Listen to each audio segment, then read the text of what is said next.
जय हिंद, जय भारत, वंदे मातरम। दोस्तों, मैं अमृतसर से पूर्व लेफ्टिनेंट जगदीश चंद्र।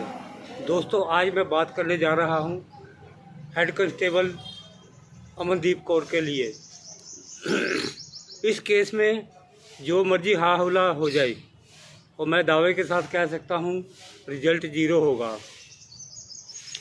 पुलिस डिपार्टमेंट में इस तरह से काम चलता है कि आप किसी भी मामले को, सच को गलत और गलत को सही ये बना सकते हैं। बड़े अच्छे से इनको एक्सपीरियंस है। तो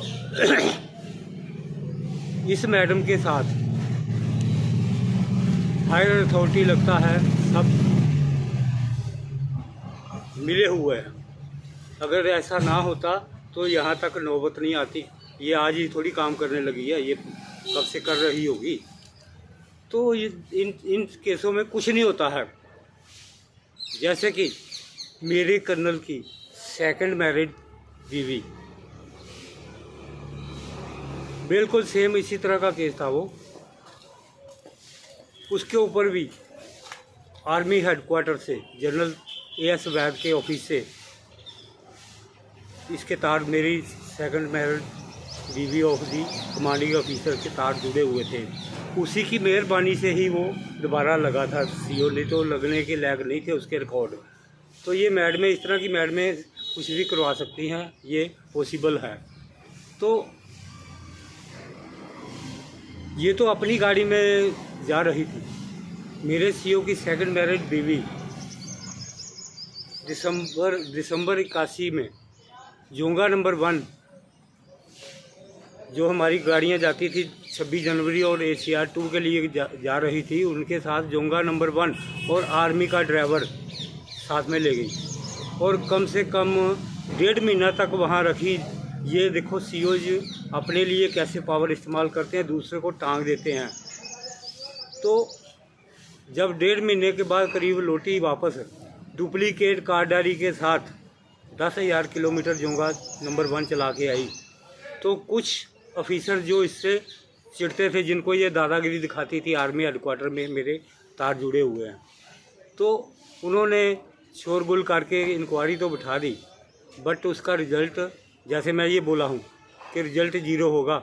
आज से नोट कर लेना मेरी बात को। कुछ नहीं होगा, सब हो हल्ला होगा, साल 6 महीना बाद में सब रफा दफा हो जाएगा। तो उसका भी यही हुआ। इसकी इंक्वायरी के टेंट लगे थे उसके घर के 10-15 मीटर दूर, और इंक्वायरी के जो प्रिजाइडिंग ऑफिसर ब्रिगेडियर सरदार जी थे, टी ब्रेक में उनके घर। ये सुनते रहे ना, ये मेरे सीओ जो मुझे कहता था लॉफुल कमांड, ये लॉफुल कमांड थी, ये लॉफुल कमांड के कारनामे हैं। तो टी ब्रेक में ब्रिगेडियर साहब उनके घर, जो प्रिजाइडिंग ऑफिसर था कोर्ट ऑफ इंक्वायरी का, तो उसने, उसकी सेकंड मैरिड बीवी ने, जो पहले वाली बीवी से बच्ची थी, उसको ब्रिगेडियर साहब को परोस दिया। ये देखना, ये लाफुल कमांड है। ये मैंने देखा नहीं, मैं साफ कहता हूँ, मैंने देखा नहीं। और मेरे सीओ ने आंख से देखा है। वो ऊपर से आ भी गए थे, उसने हवाई भी लगाया, बेटी बेबी इधर आओ। वो बोला, वो सीनियर था ब्रिगेडियर, बोला बकवास नहीं मदन लाल, अपनी मैडम से बात करो। तो इस तरह का सीओ लाफुल कमांड है, ये देखना। ये मैंने देखा नहीं, ये उसके घर में मेरे जैसा ही जवान सेवादार था, उसी के थ्रू इस तरह की सारी गंदे बातें बटालियन में आती थी हर रोज़। और उस सीओ के ही चर्चे चलते रहते थे, उसके घर के ही चर्चे चलते रहते थे, गंदी गंदी बातों के।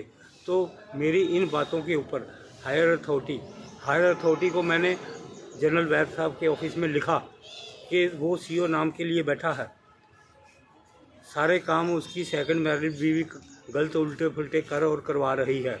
और मेरे को क्या वहाँ से बोला जाता है कि तुम मर्सी पिटीशन करो।